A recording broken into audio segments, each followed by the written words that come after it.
বিশ্বনবী বলেন কুন্না লাহু সিতরাম মিনান নার।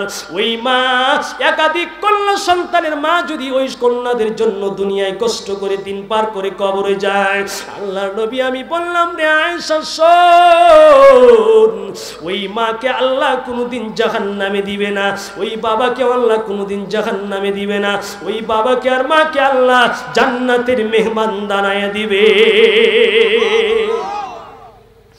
এখন তো আপনাদের জেলায় যন্ত্রণা, যৌতুক ছাড়া বিয়ে হয় না।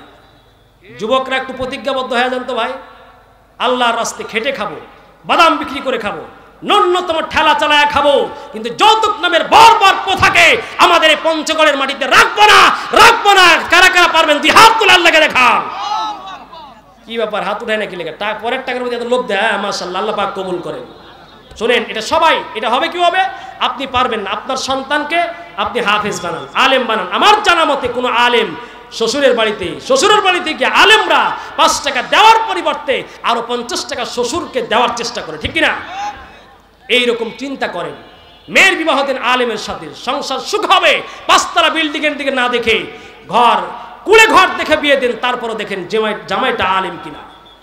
বিশ্বনবী বলেন শোন, ওই তিরমিজি শরীফের 1917 নম্বর হাদিসে বিশ্বনবী বলেন, কোন ভাই বাবা যদি মারা যায়, আর ওই ভাইয়ের যদি 3টা বোন থাকে, 2টা বোন থাকে, 1টা বোন থাকে, এ যুবক রে, বাবা মারা গেছে, 3 বোন রেখে বাবা মারা গেছে রে যুবক। অনেক যুবকেরা বিবাহ হয় নাই, বাবা মারা গেছে, 3 বোন রেখে বড় কষ্ট করে মা পরিবার চালায়।